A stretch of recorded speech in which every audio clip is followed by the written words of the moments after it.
Hello and welcome back to another video for Final Fantasy XIV patch 6.3 with me, Meoni. This time we're going to be looking at a brand new glamour reward added to the game in 6.3 that you can obtain from Tataru's Grand Endeavours.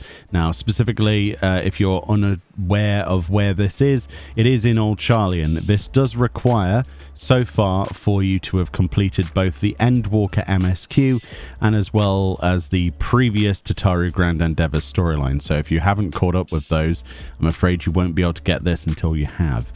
It is called an Auspicious Opportunity, the level 90 quest for 6.3, and does reward you with that glamour, as you can see. I'm not going to talk about the storyline or show any of the storyline because I believe that would defeat the point of the whole thing. So let's go straight to the reward and we'll look at that as well as hopefully some dies as well. And a little time later and we finally have the turn in. Again, we're not going to talk about that storyline. However, I will say very cool. We've got a 5-set piece here. We've got the Yakaku Kamidome. I think that's how you say that. Yakaku Dogi, Yakaku Koshita, the Geta, and the Fundoshi. This is obviously a 5-piece set. And yeah, let's go see what this looks like on my female character. And then I guess we're going to have to use a Fantasia to look at the male character.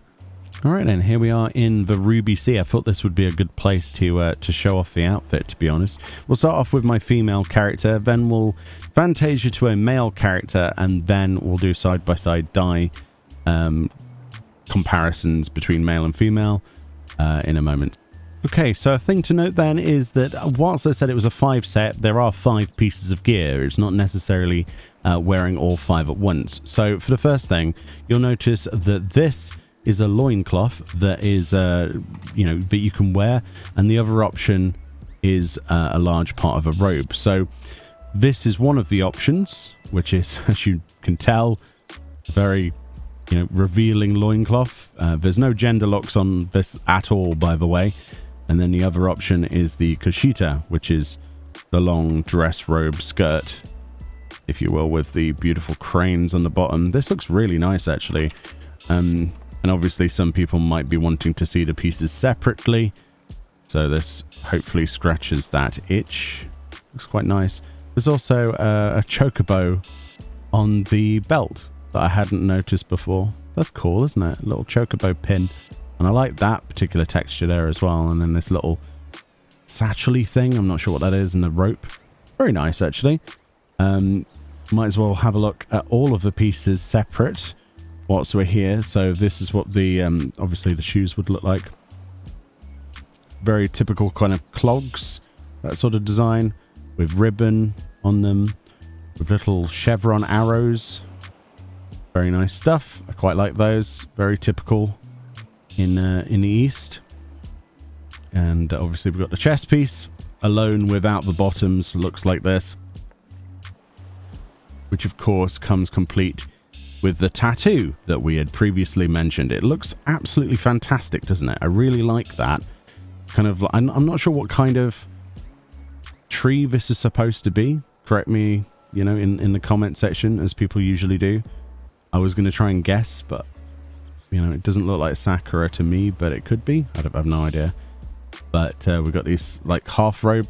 The difference between the male and the female version, then, is obviously they have more exposed breast on the male than the female. They've just brought up the bandage kind of design to cover the breast without losing this beautiful open arm design. And I think that was probably the best decision out of all of the decisions they could have made, personally. I would have been more upset if they had,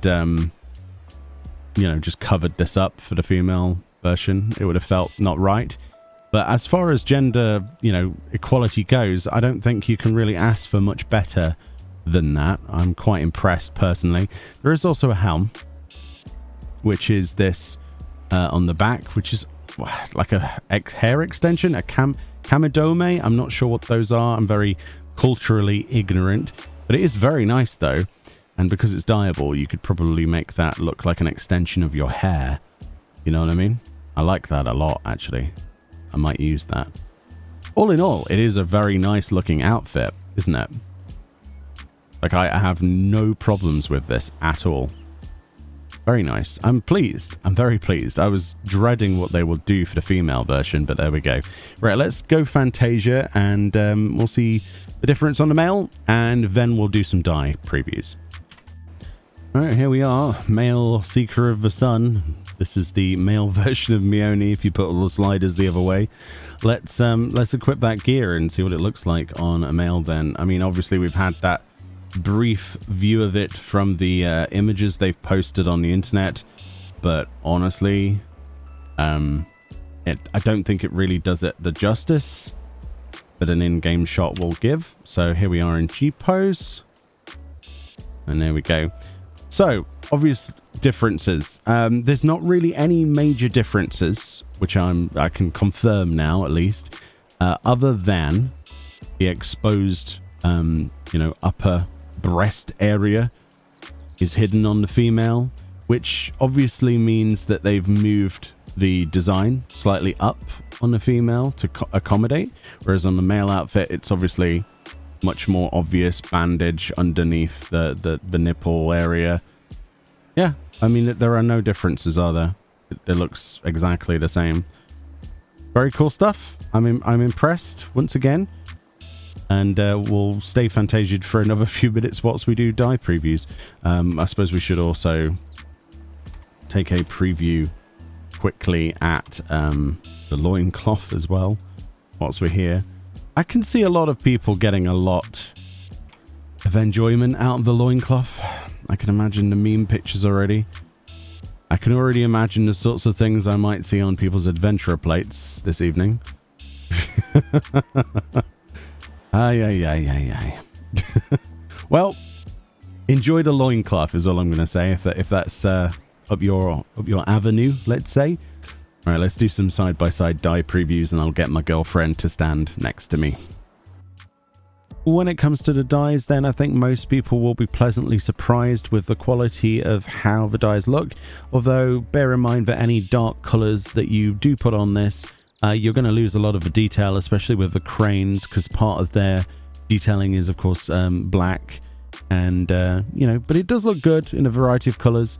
We chose a few to show off today because the market board has gone crazy. I couldn't afford all of the dyes I usually would look at, but we went through the normal RGB sort of colours, as well as a few of the special dyes, which I think, honestly, look quite nicely against these. Ruby Red is probably my favourite out of all of them. White kind of gets lost in things and doesn't really look any good, but yeah, some really good options here if people want to grab these pieces of gear and dye them, which I don't see why they wouldn't, because it's for free, right? And it's a great reward, I personally think, for completing both the Four Lords storyline as a homage, but also this chapter of Tataru's Grand Endeavours. But yeah, I really think this outfit is top-notch. It's the sort of thing you might expect to see on the cash shop, honestly. But it's a really nice reward from something that I didn't think would have anything on this sort of level, tier of quality from Tataru's Grand Endeavours, of all things. Very cool stuff.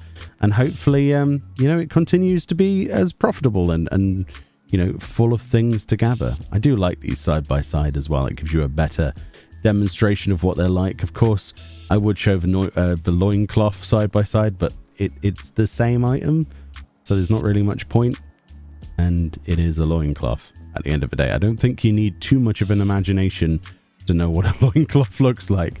Anyway, from me and Fran, thank you so much for watching, and I'll see you all next time in more 6.3 goodness.